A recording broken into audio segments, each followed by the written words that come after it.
बोलिए बंदी छोड़ सतगुरु साहिब कबीर की जय। संत समाज की जय। भक्त जनों की जय।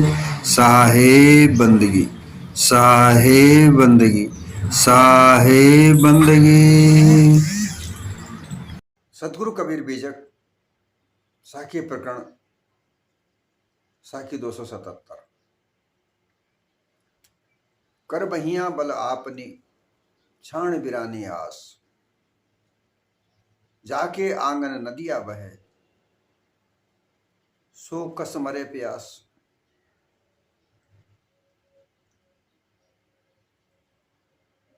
ये जो मानव जीवन है, इस मानव जीवन में जो भी कुछ प्राप्त होता है वो अपने अपने बल से प्राप्त होता है। आप इस बात को प्रत्यक्ष रूप में जांच लो।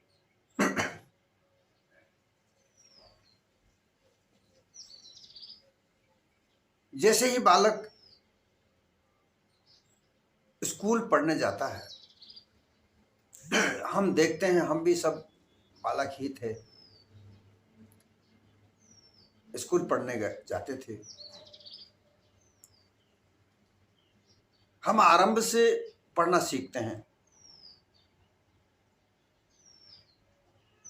एक एक अक्षर जो व्यंजन होते हैं, फिर मात्राएं, फिर उनसे शब्द बनाना, फिर वाक्य बनाना,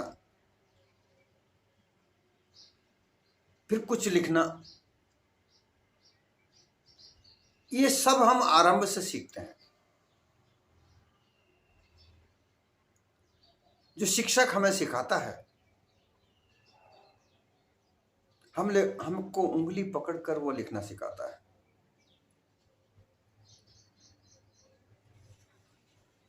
कितना उपकार है हमारा उस शिक्षक का हमारे साथ।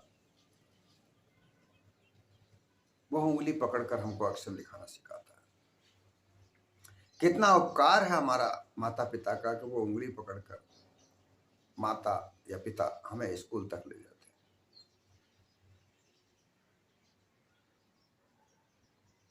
माता पिता का, शिक्षक का एक कार्य है, वह अपनी जिम्मेदारी समझकर करते हैं।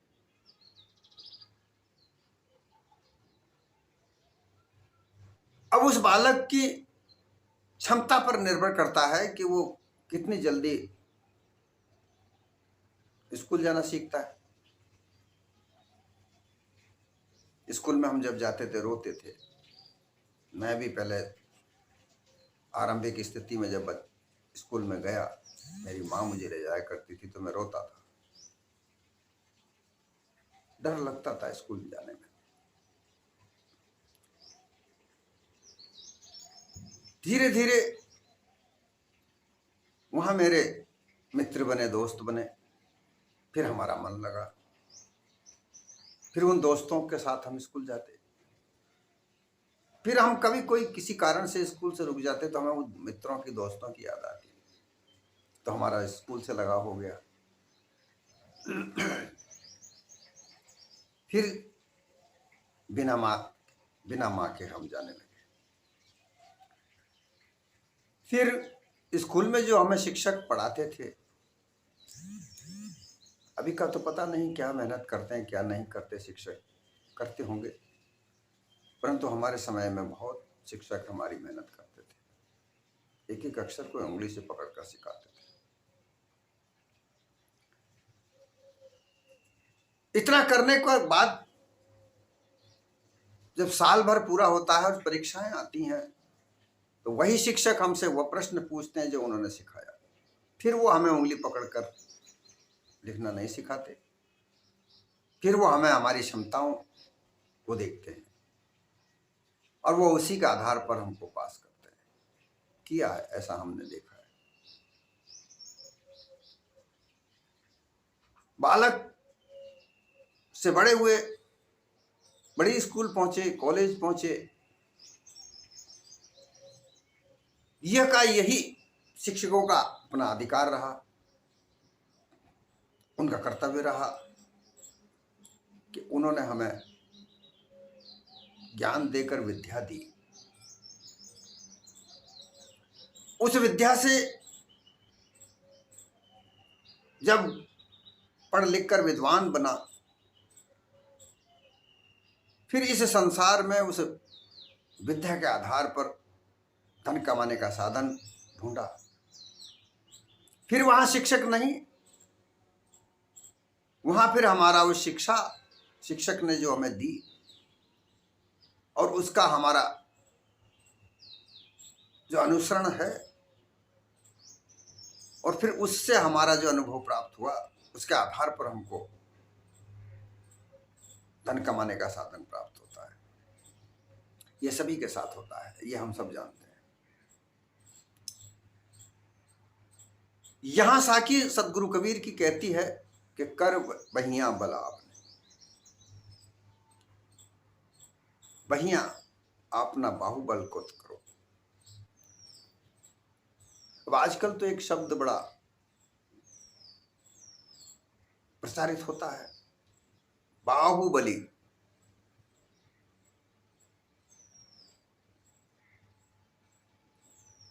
बहियों का बल वाला, अपना शारीरिक बल वाला। और बाहुबल भी किसको कहते हैं? जो एक ऐसा गुंडा जो उस शहर का पूरा नामी गिरामी गुंडा होता है, उसको बाहुबली कहते हैं।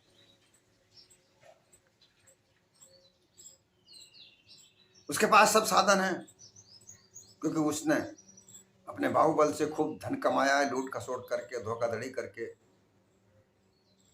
मार कूट करके। तो उसके पास सारे साधन हैं, बड़े बड़े मकान हैं, बड़े बड़ी गाड़ियां हैं।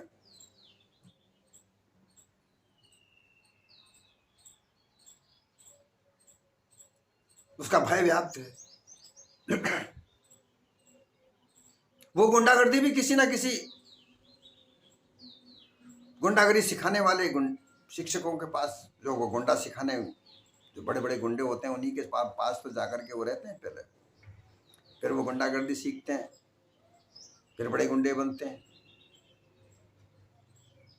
इसी प्रकार से धन कमाने का साधन है अपनी विद्या, अपनी चतुराई, अपनी चालाकी से धन खूब कमाया,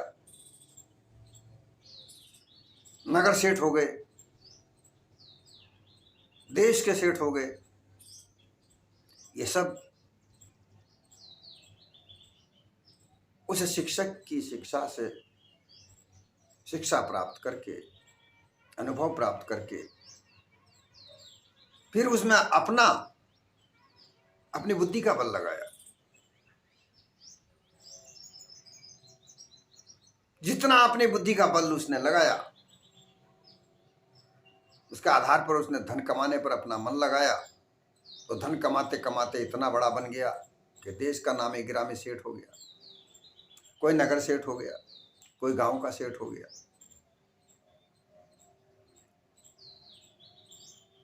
कोई ज्ञानी हो गया, ज्ञान को सीखा, शास्त्रों को पढ़ा, उसकी ज्ञानी पने की धुन मची। ज्ञानियों में सरनाम हो गया। ये जो सब काम हुए, आप जांच कर परख कर देखो, उसके बल से हुए, स्वयं के बल से हुए।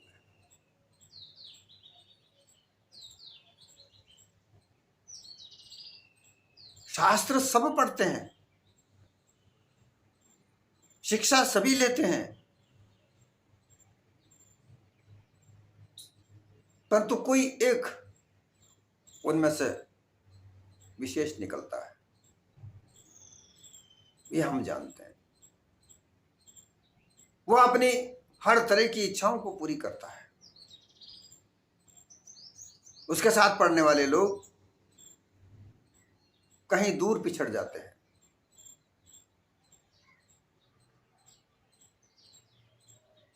तो यहां पर जो सारांश आता है, जो प्रकरण है, वो अपने बाहुबल, अपनी बहियाओं, अपने हाथों का किया हुआ पुरुषार्थ का मतलब है।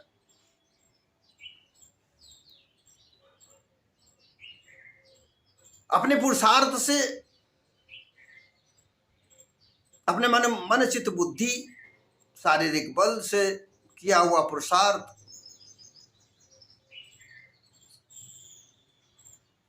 तुम्हारा अपना होगा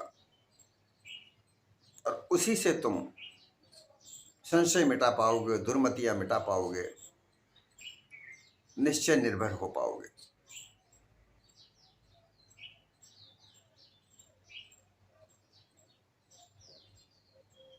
नदी में कोई गिर गया,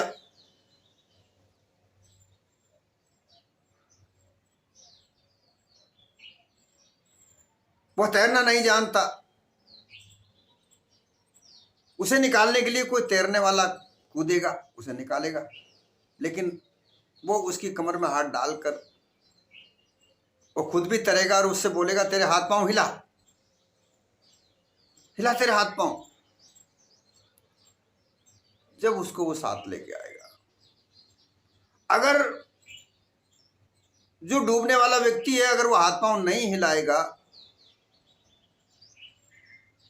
तो जो निकालने वाला है वो बड़ी मुश्किल में फंस जाएगा। और ऐसे कई हादसे हुए हैं कि जो निकालने वाला है वो भी मरा और डूबने वाला भी मरा।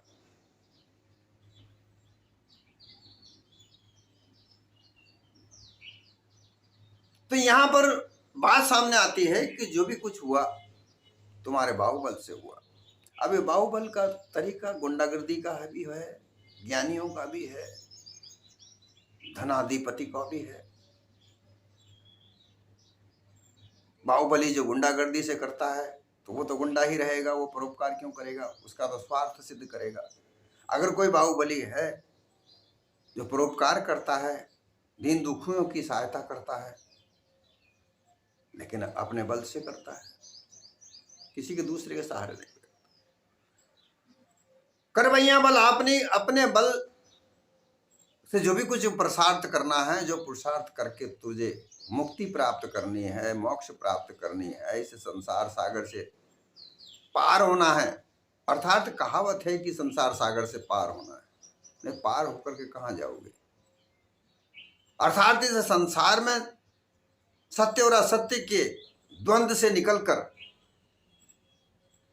अटलता प्राप्त करना, अचलता प्राप्त करना, अमृतत्वता प्राप्त करना, ये अपने पुरुषार्थ का, अपनी बहिया के बल का जो फल मिलेगा वो ये है।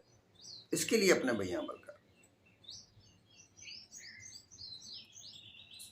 जाके आंगन नदियां बहे। यहां आंगन स्वरूप क्या है? तुम्हारा हृदय है। हृदय का आंगन बड़ा विशाल है। इस आंगन में निज अनुभव की, ज्ञान की नदियां बहती है, लेकिन तुम जानते नहीं हो। तरह तरह के शब्द, तरह तरह के अर्थ, उनमें उलझ कर रह जाते हो। दुविधा मिटती नहीं है, दुर्मति दूर होती नहीं है, कागवृत्तियों में उलझे रहते हो, हंसवृत्ति धारणा नहीं होती। क्यों? आरंभ से ही तुम मतवाद में फंस गए, मत संग में लग गए, सत्संग में नहीं लगे।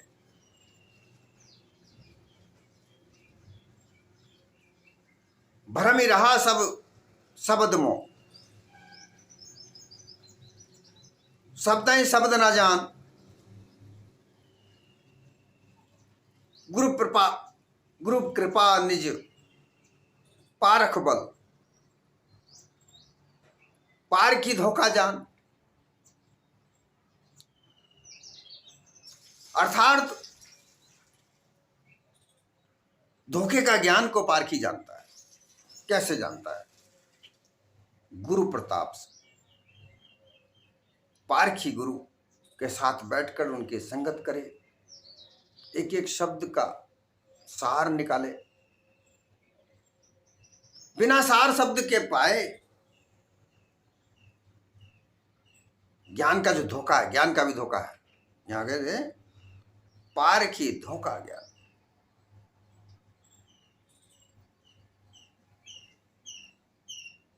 बिना परख के तरह तरह का धोखा ज्ञान का धोखा है। बड़े बड़े ज्ञानी विद्वान बने हुए हैं, कोई योगी ज्ञानी है, कोई ब्रह्म ज्ञानी है, कोई आत्म ज्ञानी है। आत्म ज्ञानी का तात्पर्य यहाँ यह है आत्मा का ज्ञान।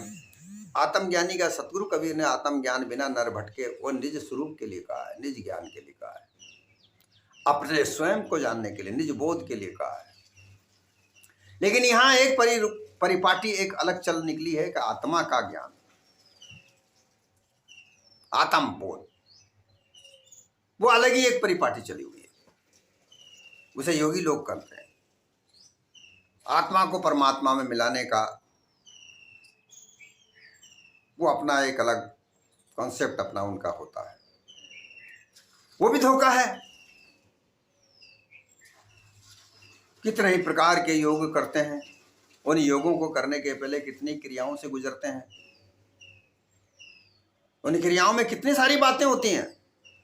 कोई धोती करता है, कोई नेति करता है, कोई वस्त्र करता है, कोई कुंजर करता है, कोई नस्तर करता है।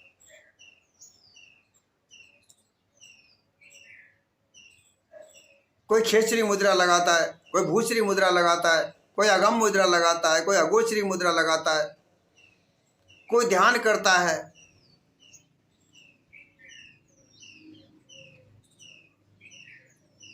लेकिन उनके शब्दों का शब्द नहीं जान। भ्रम ही रहा सब शब्द में, सारे शब्दों में ही तो भ्रम रहे हैं शब्द का। कोई तो गुरु ही मान लेता है, शब्द ही गुरु है। बहुत सारे लोग तो कहते हैं कि गुरु हमारा शब्द गुरु है। कबीरपंथी लोग ही कहते हैं शब्द गुरु है। आज ये कबीर साहब ने कहा है,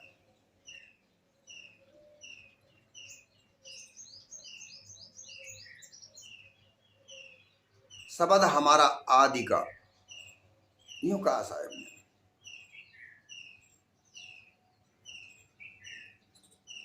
जो रहे हमारे संग, ये कहा है साहब ने, शब्द हमारा आदि का जो रहे हमारे संग। अर्थात तो शब्द गुरु शिष्य परंपरा से अनादि से चला आ रहा है।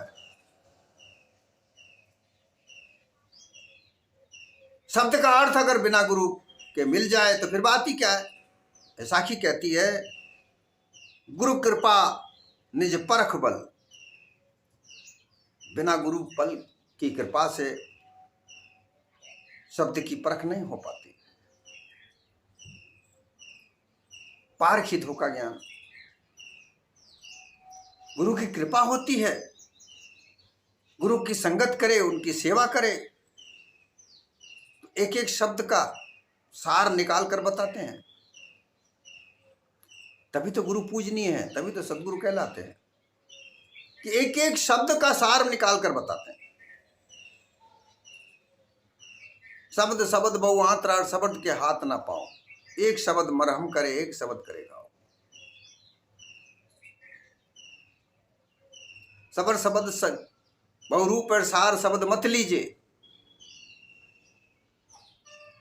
शब्द शब्द के तो कई कई अर्थ हैं। उन शब्द को मथ करके उनमें से सार निकाल लो। और सार कहाँ मिलेगी? जब तक सदगुरु नहीं मिलते, पार के संत नहीं मिलते, तब तक वो सार नहीं मिलेगा।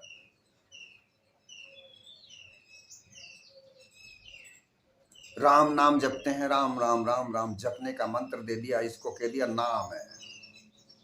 भाई ये नाम नहीं है, यह जाप करने के लिए जो तुम्हें शब्द दे दिया। अब राम के कई रूप बना दिए। एक राम दशरथ का बेटा, एक राम घर घर में घट में लेटा, एक राम का सकल पसारा, एक राम जगत से न्यारा। इस तरीके से शब्दों के अर्थों को कई तरह से बना दिए। अब उनके अर्थ खोजते रहो, बिना गुरु का शब्द मिलता नहीं है, उसका अर्थ नहीं मिले, बस साखी कहते रहो, उलझाते रहो लोगों को। हम ये साकी जानते हैं, बताओ जी इसका अर्थ क्या है। अपनी मान बढ़ाई, ईर्ष्या। जब सदगुरु पार की मिलते हैं, एक एक का शब्द अर्थ बताते हैं।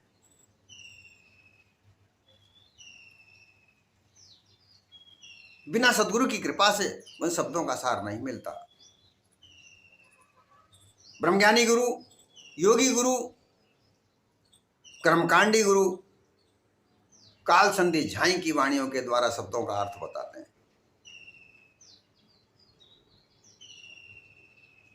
और उस अर्थ में तुम्हें उलझा कर रखते हैं, तुम्हें अपने आप से नहीं मिला पाते। और जब तक तुम अपने आप से नहीं मिलोगे,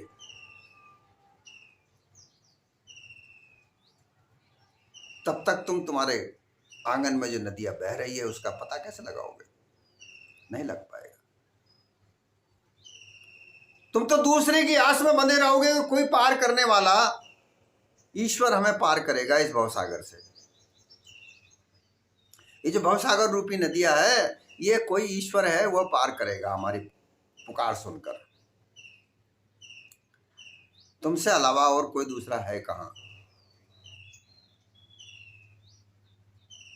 और भवसागर तो तुम्हारी इच्छा से बनाई हुई है, भवसागर है कहां?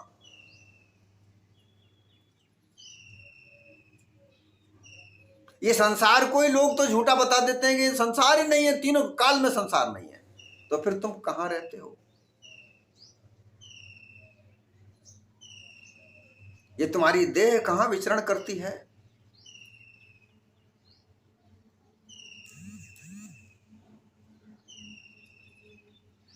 ये जो तुम देख रहे हो सामने, नगर डगर, पर्वत, नदी, झील, ये क्या है? क्या ये झूठ है?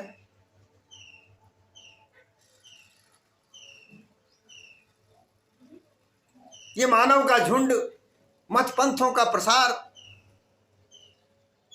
तरह तरह की झांकियां, ये क्या झूठ है? जड़ और चेतन दोनों आदि अनादि है,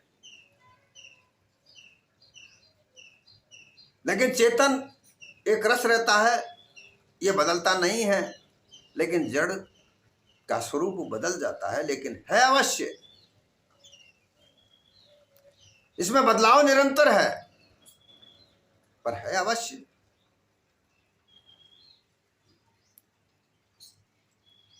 यह देह हमारे साथ है, नश्वर अवश्य है, लेकिन है। ये छूटेगी, नाश हो जाएगी। जब ये देह नाश हो जाएगी तो हम कहाँ हैं? हमारा स्वरूप, हमारा अस्तित्व इस देह के साथ है। जब तक संसार में है तब तक तो है, दिख रहा है।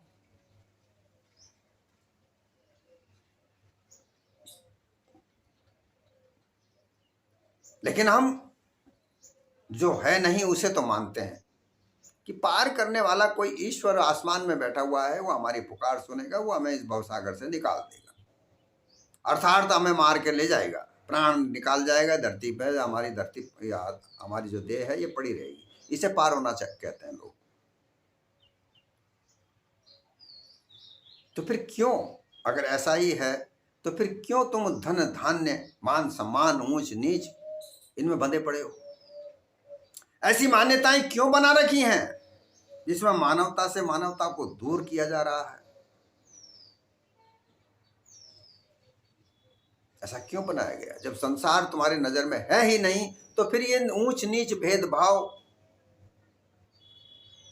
जाति पाति, मत पंथ के झगड़े, संप्रदाय, मत, धर्म, ये क्यों बना रखे हैं? समझ में नहीं आता लोगों को।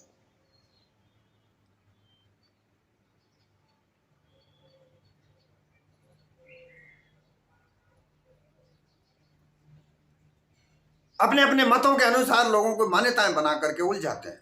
और लोग भी ऐसे कि अपने बाहुबल से तो कुछ नहीं करते, दूसरों के सहारे बैठे हैं। अरे तुम्हारे हृदय में सार ज्ञान की नदियां बहती है और फिर भी तुम प्यासे हो।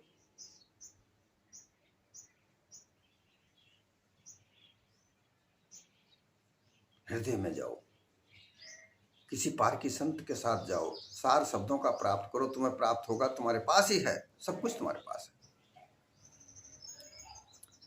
हृदय में सत्य भी है और असत्य भी है।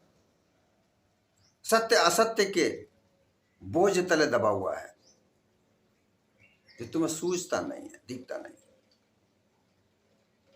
ये दोनों आंखें बाहर की हैं, ये बाहर जगत को देखती है,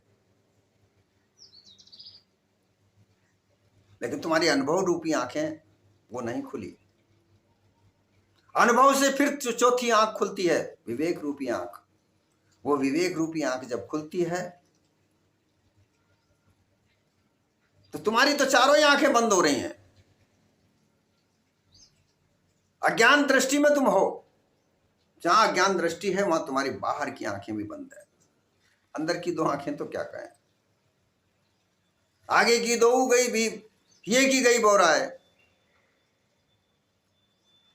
ये अर्थात हृदय के अंदर जो अनुभव रूपी जो तुम्हारी आंख है वो भी बोरा गई है। बोरा का मतलब वो भ्रमित हो गई है, गुमराह हो गई है, दुर्मति में फंस गई है, संशयग्रस्त है, सत्य असत्य नहीं पड़े। कहे कबीर जाए कि चारों ही गई, अर्थात विवेक रूपी आंख कहां से खुलेगी, वो भी बंद पड़ेगी। तो ये कब खुलेंगी? तुम अपना पुरुषार्थ तो स्वयं करोगे, स्वयं को जानने का प्रयास करोगे।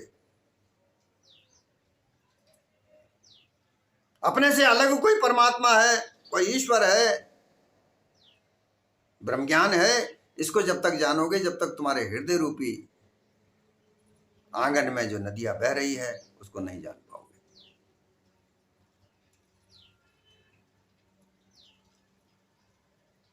फिर तुम प्यासे नहीं मरोगे।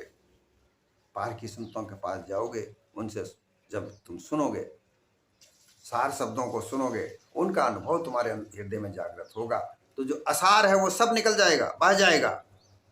उस ज्ञान रूपी, उस निधिबोध रूपी गंगा जो तुम्हारे हृदय में बहती है, वो उसके बहाव में सारा कचरा साफ हो जाएगा।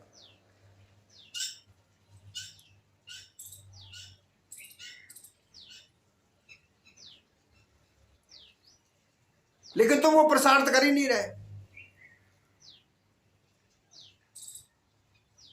क्योंकि तुम्हारे पीछे लालच बंधा हुआ है, लोभ बंधा हुआ है, मोह बंधा हुआ है। जब तक तुम ये लोभ लालच मोह को नहीं त्यागते, तब तक ये संभव ही नहीं है कि तुम अपना खुद का प्रसाद करो, अपने बाहुबल से प्रसाद करो। ये संभव नहीं है। ये संभव कब होगा? जब तुम अपने आप कुछ करना चाहो।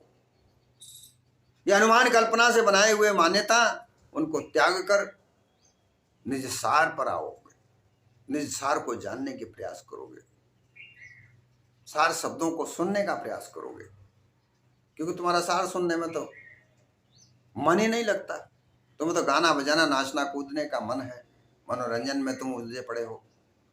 कहीं सत्संग होती है, झूठे प्रवचन, मिथ्यावादी प्रवचन कथाओं में सुनकर बड़े आनंदित होते हो, क्योंकि वहां नाच और गाने बहुत होते हैं। सार शब्दों को सुनने का प्रयास करने के लिए बड़े धैर्य की आवश्यकता होती है, वहां नाच गाने की आवश्यकता नहीं होती।